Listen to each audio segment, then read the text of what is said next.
নমস্কার, 7 নিউজ নেটওয়ার্কে আপনাদের স্বাগত। তবে কি এবার সোদপুরের এইচবি টাউনের বাসিন্দাদের দীর্ঘদিনের জল যন্ত্রণার অবসান হবে? এমনই আশার আলো দেখা যাচ্ছে ওই এলাকায় প্রায় 5 কোটি টাকা ব্যয়ে নতুন রাস্তা নির্মাণের পরিকল্পনা। সোদপুরের এইচবি টাউনের জল যন্ত্রণা সর্বজন বিদিত। বছরের পর বছর ধরে জমা জলের যন্ত্রণা ভোগ করতে হচ্ছে পানিহাটি পৌরাঞ্চলের বর্ধিষ্ণু এলাকা বলে পরিচিত এইচবি টাউন এলাকার বাসিন্দাদের।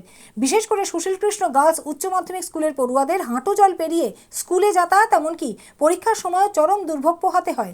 গত বর্ষাতেও ওই এলাকার জমা জলের সমস্যা সরেজমিনে পরিদর্শন করতে গিয়ে অভিভাবক অভিভাবিকাদের বিক্ষোভের মুখে পড়েছিলেন পৌরপ্রধান সোমনাথ দে। সে সময় জ্বলন্ত এই সমস্যার সমাধানের আশ্বাস দিয়েছিলেন তিনি।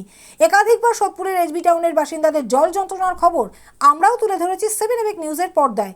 আর এবার এই এলাকায় দীর্ঘদিনের জল যন্ত্রণার অবসান হতে চলেছে বলেই মনে করা হচ্ছে, কারণ এদিন 1,25,00,000 টাকা ব্যয়ে সেন্ট্রাল রোডের শুভ উদ্বোধন হলো এই এলাকায়। আগামী দিনে এইচবি টাউনের বিজয়পুর এলাকায় প্রায় 5 কোটি টাকা ব্যয়ে আরও 4টি নতুন রাস্তা নির্মাণের পরিকল্পনা রয়েছে। সবকটি রাস্তাই পেপার ব্লক দিয়ে তৈরি হবে বলে জানালেন বিধায়ক নির্মল ঘোষ।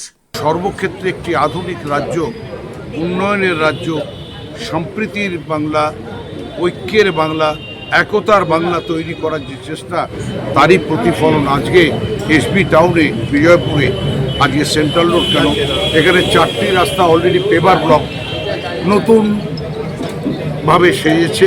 আজকে এই এইচবির সেন্ট্রাল রোড এবং 5 নম্বর রোড, যেখানে সবথেকে বড় পানিহাটির একটি গার্লস হাই স্কুল আছে, সেই রাস্তাটি দুটি প্রায় 2.5 কোটি টাকা খরচ করে, এই রাস্তাটি 1,25,00,000, ওটা 1,22,00,000। এই দুটি রাস্তা আধুনিক রাস্তা, পেভার ব্লক, পাথরের ইট দিয়ে তৈরি হবে। আমার দৃঢ় বিশ্বাস আমাদের আগামী দিনে যে বর্ষার জলের নিকাশি যে নতুন প্রকল্প, ওখানে পাম্পিং স্টেশন সবটা হয়ে গেলে পানিহাটি গর্বের পানিহাটি হবে, সোদপুর গর্বের পানিহাটি হবে, উন্নয়নের সোদপুর হবে। সবাই মিলে আমরা যে আশা করেছিলাম, সেই আশা, সেই উন্নয়নের আশা, সেটা মমতা বন্দ্যোপাধ্যায়কে আমাদের কৃতজ্ঞতা প্রকাশ করি, তিনি সেটা করেছেন। এবং তার জন্যে এইচবিবাসীকে আমি ধন্যবাদ জানাই।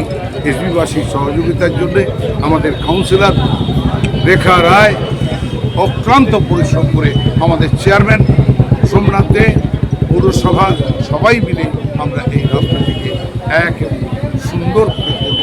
এই আজকের উদ্বোধনী রাস্তার কাজ শুরু হলো, আর 30 দিনের মধ্যে রাস্তা আমরা আশা করছি 30 দিনের মধ্যে আমরা রাস্তা তৈরি করব। সিপিএম বিজেপিকে এই নতুন রাস্তা, আধুনিক রাস্তা তৈরি করে আমরা জবাব দেব। শ্যামল পালের রিপোর্ট, 7 নিউজ নেটওয়ার্ক। জয় হিন্দ।